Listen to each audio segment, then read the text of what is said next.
Hello, you know me. I am not going to read these slides, obviously, with that little amount of time. But what I'd like you to do is to think about your networking classes.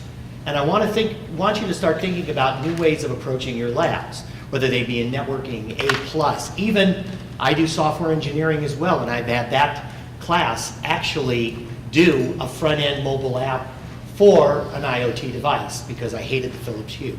So I'm not going to read this, please read it later.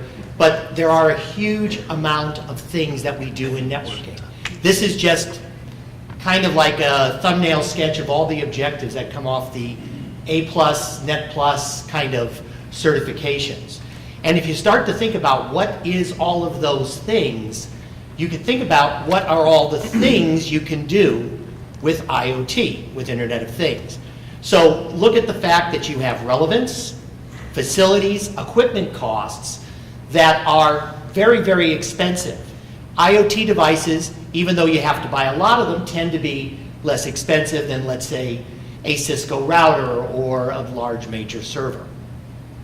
So this, I love this to kind of give it a little break, but this kind of gives the interesting perspective of the Internet of Things and how that Internet of Things ecosystem can envelop your networking programs. Take one or two. You don't have to do them all, but there are a great number of them that are possible.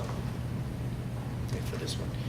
So, network technologies is what it's all about, and that's kind of the focus of most of us, from what I heard earlier with the introduction. Most of us, myself included, we have been teaching networking since the wires we use barbed wire to connect our computers together. I mean, there's probably a few of us here that remember Token Ring and ThinNet. But, Vampire Plant. There you go.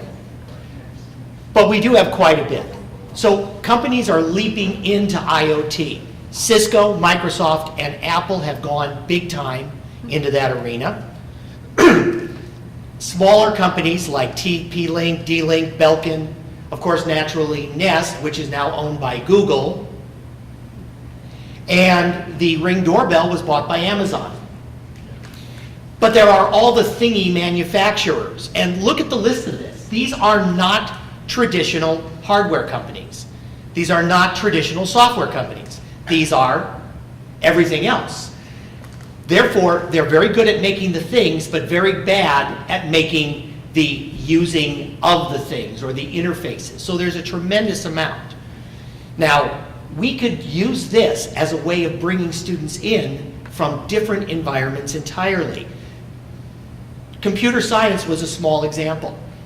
Computer science and my IT networking classes have generally been separated. I have one group of Big Bang students on one side, another group of Big Bang students on the other side, and they don't generally talk to each other. But once I did this software engineering project, it was amazing.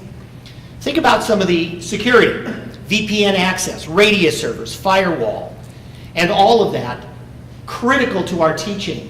But much more important, there is nothing like that so far in the IoT area. If it's not there, we need it. And who are the people that are going to have to do it? Our students. Now, the downside is you're going to need a lot of things.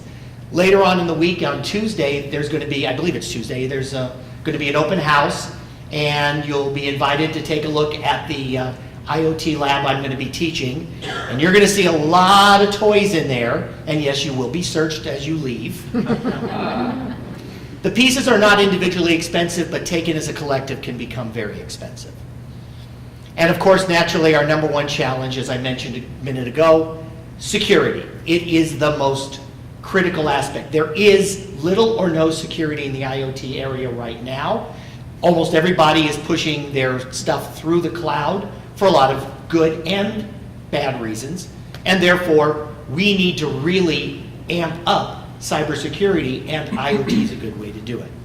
So again, just to kind of conclude, teaching networking using IoT is a very practical way of doing it. One thing is the technology is obtainable. Students who have no idea about these big monster routers and managed switches, firewall appliances and all the rest, virtual machines.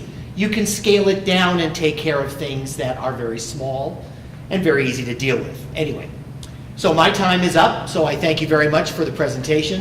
If you have any questions, I'll be happy to answer them later.